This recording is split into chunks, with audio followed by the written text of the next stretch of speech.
All right, guys, we are lucky enough to be joined today in our London offices by Neven Dravinski, who is the producer on UFC 2010. Happy to be here. Welcome to the show, Neven. Thank you. So tell us about UFC 2010. It's the follow-up to UFC 2009, which was the biggest selling fighting game in the UK of last year. Thank you. Are you feeling the pressure? Well, you know, certainly there's a lot of pressure, you know, to live up to those high expectations. But you know, I honestly think we made a better game this year. You know, when we set out to make the 2010 product, this summer sat in a room and said, all right, well, we've made a great fighting game, a great representation of the UFC brand and the sport of mixed martial arts. And now we have to crush it and destroy any memory of that game and wipe it off the face of the earth. And I think we did that. I think we made a better game. Game plays a lot faster, plays better. I mean, we've been able to add all these things that were somewhat lacking in last year's game. And though last year I felt we got close to bringing as real as it gets to fans, I think this year we were really able to deliver on that.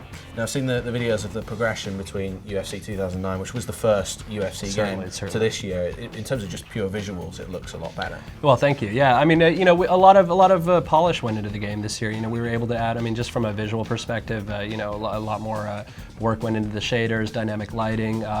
Animations are a lot smoother. I mean, as far as stats go, we quadrupled the number of strikes in the game, tripled the number of ground positions, doubled the number of submissions.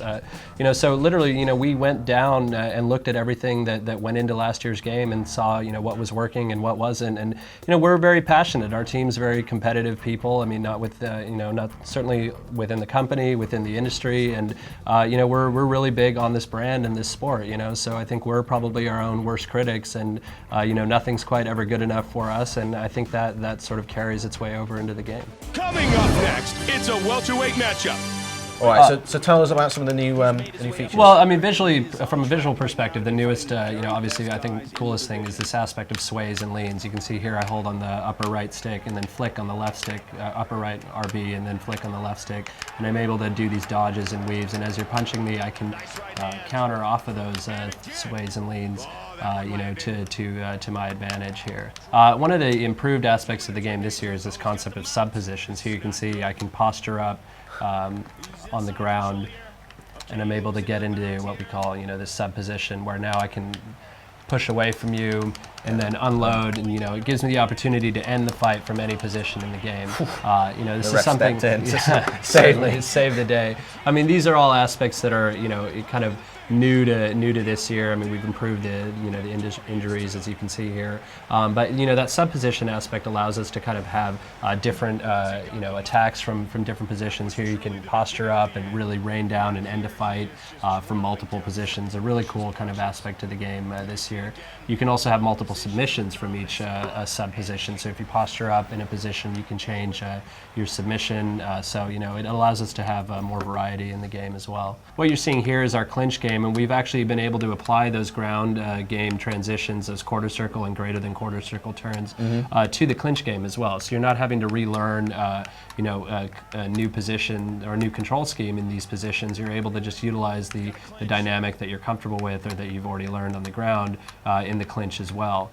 You can see I can actually walk you over and utilize the cage to my advantage I'll stop pushing as well. Back, sorry. Oh, no worries, no worries. So this is a big new feature in this year's game. You can push me against the utilizing cage the cage to my advantage, and I can push you into it. Now my strikes take on a much more devastating tone to them. As you try and kick, for example, out of here, you can see it just looks weak. And from a system level, it's weak as well. I can utilize the cage for takedowns. You can see I can push against it. Pull you out of the cage as well, and then I go back and utilize those quarter circle and greater than quarter circle turns to my advantage. Paulo Thiago, Dan Hardy. Fight. Round one is underway. All right, so let's try some of the submission. Yeah, go ahead. Shall I grab you? Yeah, go ahead and take me down. Slams him down. Side control now. Okay. Now click in on the right stick. He's looking for a Kimura. Now you see here as you spin the stick, spin it, spin it, spin it, spin it. Okay, yeah. Boom. You saw how the arm is actually moving into the bad position. Yeah. The camera moves in. So last year, one of the things that we noticed that we didn't really have a way to convey, success or failure while in a submission. We had very kind of static states. You had an initiation animation, you had a kind of mid-tier, and then a success or failure. And because of the choice that we made, graphically, we don't have any, graphical elements on the screen, no HUD. We want to replicate the pay-per-view experience. So we've, kind of utilized this trick of having the camera move in, indicate, where the submission is happening. So by the camera moving in, that's indicating successful submission. Camera moving out, failure. Roy Nelson, James McSweeney. Last year we had this concept of predefined combos where things were, basically, certain button presses would result in combos for you. This year we've gone with the take of you can combo anything into anything. It basically allows you to kind of just decide how you want to fight, as a player. You can literally go through, and if you want to be as deep as looking at the frame counts and doing frame-by-frame analysis of which animations take less time, you can do that. I mean, the game, it's a deep game. So again, you can combo anything into anything, and it's really up to you as the player to kind of figure out which animations are going to play better into one another in which situation. And that includes being able to cancel moves with blocking as well. Absolutely. You can use the block. That was something people kind of discovered last year. We didn't really kind of touch on it, but yeah, you can use the block to kind of cancel moves, and it's a very while we still have that easy to pick up aspect to the game. We do feel it's a very deep game, and if you can spend hours kind of learning how to master it with all the specific things that you're able to do, much like the real UFC. I mean, it's a very complex sport, a very deep sport, and these guys are true mixed martial artists, and as a result, we felt we needed to convey that in a game to do it justice. Last question, can we expect any DLC post-release?